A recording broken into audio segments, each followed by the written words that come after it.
What up, everybody? It's Chris here to do a boxing vid, doubleheader. Feels like I haven't done a boxing vid in a minute, but I am definitely back with this one. Maybe it hasn't been that long, but it just feels like it. Anyways, doubleheader. I guess you would say it's doubleheader. Doubleheader normally means two fights on the same bill, but by this I mean we got two fight events going down this Saturday night. One on HBO, one on Showtime pay-per-view.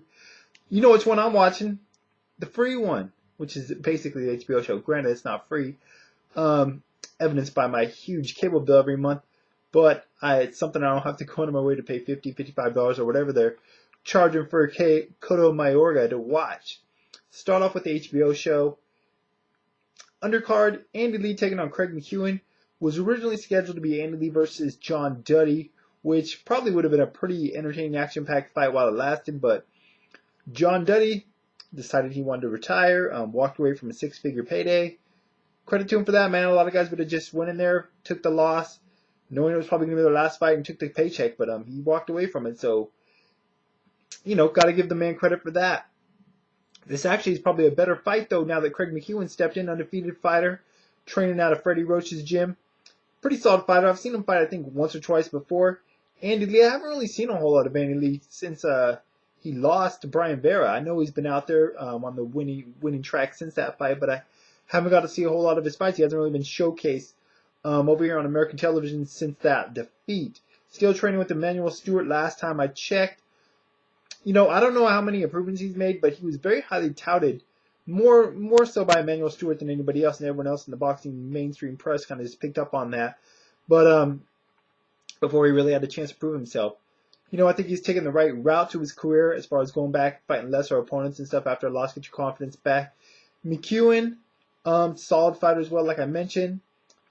Like I said, I haven't seen a lot of these guys' recent fights, so it's really hard for me to make an accurate prediction on this fight. That said, I think Lee's a little bit more powerful. I think he's had to deal with the adversity McEwen hasn't. If that happens in this fight, man, I'm going to go with Craig McEwen to win this fight, though. I like what I did see of him a little bit. I think he might be a little bit technically sharper, but that's, like I said, only because I haven't seen it much Andy Lee. But the fact that Andy Lee got drawn into a war with Brian Vera, no disrespect to Brian Vera, as we saw in his last fight against Sergio Mora, solid fighter, always a solid test. But the fact that Andy Lee got drawn into that kind of fight, it might have just been a lack of inexperience at that point, but still, it makes me question his game plan and his instincts in the ring in the heat of the heat of the battle. And if he falls back on that, it may end up costing him this fight. But then again, he seems to be aggressive at times as well, which can always be favored at times with judges. But end of the day, I will go with Craig McEwen to win this fight by decision. But if I'm wrong, I won't be surprised because, like I said, I'm not too up to date on either of these fighters' recent resumes or fights. I definitely know who my girl Ashley's going, though, with her boy Andy Lee. So hopefully Andy Lee does get a win because I know it'll put a smile on her face. Moving on to the main event, for the coveted WBC 160-pound diamond belt, Sergio Martinez, basically the undisputed middleweight champion in the world as far as I and most boxing fans are concerned, taking on WBO junior middleweight champion Sergei Dzinziruk. I may be pronouncing that name wrong. If I am, apologies. Just don't know how to pronounce his name correctly. No disrespect, though. Sergei, undefeated, 37-0, 23 KOs. I saw him fight once. I believe it was on Showtime. He looked good in that fight. Haven't seen him since. Kind of interesting that a junior middleweight champion is jumping up to face the middleweight champion. But then again, Sergio Martinez was the junior middleweight champion as well before he moved up to fight Kelly Pavlik. Although I believe he fought Paul Williams around 160 as well for their first fight. Sergio, what can I say? Had a great year last year, fighter of the year, in most people's opinions, myself included. Just has really looked great, late surge to his career, I guess you would say, but better late than never, and he's looked really good in his last three bouts, particularly the Kelly Pavlik win, and of course the Paul Williams rematch his last fight, where he just, put Williams out cold for a knockout of the year, or what many viewed as one of the best knockouts, if not the best knockout of last year. As for Craig McEwen, once again, Sergei, I have not seen a whole lot of him, but, obviously I'm going to favor Sergio Martinez going to this bout, aside from the fact that he has the higher level of opposition, has beaten the higher level of opposition, Has looked great as of late, as already noted. And it's hard to pick against him because Sergei is a bit unknown. You know, his biggest win, I guess, to up to date has been his title win over Daniel Santos. Also has a win over Joel Julio for what that's worth. But the thing is, you know, I know most people are going to go Sergio Martinez to win this pretty easily, but let's not forget that Sergio Martinez, although he did beat Kelly Pavlik very decisively, in the middle rounds of that fight, Pavlik actually turned the fight around and had it going in his favor. Unfortunately, he couldn't maintain it. Sergio was able to turn the fight back around in his favor and, you know, ran away with the bout. You know, took off and, you know, closed out very strongly as Kelly Pavlik faded. But I think Sergei can look at that. Look at what success Kelly Pavlik had in the middle of that bout, you know, and try to implement that in his game plan. However, I don't know if he'll be able to do that.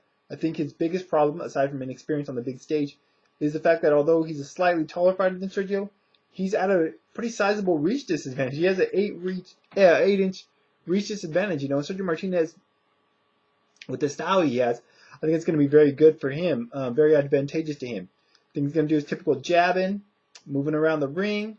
Sergio Martinez, the great thing about him, although he's a boxer, you know, and does move around quite a bit, he is not afraid of getting exchanges toe-to-toe and really just slugging it out. And does very well while doing so. You know, haven't really seen him hurt. Have seen him not get the best of trading punches, you know, with Paul Williams at times, but ultimately it never really cost him, I don't think, in that first bout at least. So, Sergio Martinez, man, just a great fighter to watch. You know, really a fan-friendly fighter. So, definitely going to go with Sergio Martinez to win this fight by decision, but don't be surprised if Sergei has some success in there at times, but ultimately I don't think it'll be enough. Moving on to the Showtime pay-per-view. Miguel Cotto versus Ricardo Mayorga. I gotta be honest, man, I'm not really looking forward to this card. You know, I know Ricardo Mayorga talked a big game. That's the reason why he is slotted in this fight. You know, I can't really see any other reason for it other than the fact that he has a name out there. And he's done a pretty good job of promoting it. There's actually people, very few, but a couple people, you know, that I've seen that actually think he has a chance, a puncher's chance. You always want to say that with Ricardo Mayorga, but I don't think he does. Let's just not forget. Ricardo Mayorga is 37 years old. This is the guy who never relied on speed or anything like that, but still. And I know power is the last thing to go in a fighter, they say, but even at 37 years old, took some bad beatings, you know, against the likes of Trinidad. Got knocked out, you know, very devastatingly by Shane Mosley, even though he was winning that fight for the majority of it. But, you know, 37 years old, it's just not going to be beneficial to him. Also, he's only had 5 fights in the last 5 years. He's only fought once a year in the last 5 years. That is another factor that's not going to help him or is going to work against him in this bout. As for Miguel Cotto, he looked good in his last fight against Yuri Foreman, you know, where he moved up to 154 and won the WBA title at junior middleweight. Honestly, I actually picked Yuri Foreman to win that fight. I thought that Miguel Cotto might be done after the loss to Manny Pacquiao. He took a real beating in that fight, just the way it ended. He really looked dispirited, let's say. You know, after the beatdowns to Margarito and Pacquiao, I really wondered what he had left, but he showed that he does have something left. Granted, Foreman is the exact opposite of Ricardo Mayorga as far as fighter, power, style, all those things. But that said, I still think Miguel Cotto looked good, regardless of Yuri Foreman's injury in the bout. As for the fight, though, itself, yeah, it goes without saying that I'm going to favor Miguel Cotto. I think he's going to win this pretty easily. I think it'll be a one-sided fight. I don't see Mayorga having much success. Sure, Mayorga has power, but, I mean, I don't know. I mean, I just don't see it happening. I'm sorry. I think Cotto is a very good body puncher. I think he's going to go to Mayorga's body, hurt him there. We might play safe early on Miguel Cotto, but I think after the 4th, 5th round or around that area, he's going to really start going to the body with combinations and just realize that Ricardo Mayorga is probably not a threat and just take it to him. And I'll be very surprised if this fight goes beyond 7 rounds. I'm saying it can't, but you know, it depends on what kind of fight Cotto brings. But like I said, I think if he goes to the body successfully, he can stop Mayorga relatively early. Not to say Mayorga is a spent fighter, but I think with Miguel Cotto's body punching and Mayorga's just lack of ring time as of late, you know, his questionable condition, although he does look to be in shape for this fight, I just think I could see Miguel Cotto getting a stoppage on, not necessarily body punches, but an accumulation precipitated mostly by body work by Miguel Cotto. So I'm going to go with Miguel Cotto to win this fight. As for the pay-per-view, though, yeah, not like I said, not interested. It's kind of sad when the second, I guess, biggest selling point for this pay-per-view is the fact that it's a reuniting promotion of Don King and Bob Arum. You know, if that's one of your main selling points for a pay-per-view, not really a whole lot to look forward to as far as I'm concerned. As far as the undercard, you know, Joshua Clottey's supposed to be on it. I guess he pulled out of his fight. Just saw that today. No big deal. Although I was kind of interested to see what kind of shape he was in. He hasn't fought since the Manny Pacquiao fight. He's been hiding, just been on a bit of a hiatus, and it looks like that hiatus is going to continue. Also, you got Paul Wallach taking on Yuri Foreman. Not sure what to think of that fight. Don't really have a lot of interest in all honesty. No disrespect to the fighters involved. The fight that I think probably be the most competitive is Miguel Vasquez taking on Leonardo Zappa-Vigna. I may be pronouncing that wrong. I'll just go with Lenny Z because I know that's one of his nicknames, Lenny Zappa. But yeah, Miguel Vasquez. Both these guys fought Ji-Hoon Kim last year. Miguel Vasquez beat him pretty decisively, outboxed him. You know, Ji-Hoon Kim had looked pretty good on ESPN2 the last year and a half or so, but Vasquez outboxed him soundly. Lenny Z ended up stopping Ji-Hoon Kim, so kind of got to see how each of them style would play out against a similar opponent. Lenny Z is a very aggressive fighter, you know, fighting out of Australia. Very aggressive style, pretty good to hitter. Vasquez, more of a, you know, not the traditional Mexican fighter, more of a boxer, you know, along the lines of, I guess you could say Ricardo Lopez, although not nearly on that level, of course. But it'd be interesting to see if he can outbox him the way he did Kim, or if the younger, stronger, you know, more aggressive Lenny Z Zappa will be able to overwhelm. But I think it'll be a pretty, probably the most competitive bout on the score or on the card, and probably the most entertaining. Anyways, one last thing, you know, in case you're not interested in watching any of these fights, I just saw last night that Ty Fields is taking on Michael Grant next weekend on pay-per-view. So all those heavyweight fans out there, be sure, if you're not interested in either of these cards or you don't want to pay to watch Cotto versus Foreman, you can always invest your money in the much highly anticipated Ty Fields versus Michael Grant pay-per-view. Anyways, we talked about these fights all yesterday on Science Minds Radio Show, aside from Ty Fields, Michael Grant. But if you want, you can go back and check that out. On podcast or on demand. I'll put a link to the show in the information part of the video as usual, as well as a link to my Twitter, and of course we'll be talking about the results on next Sunday's show.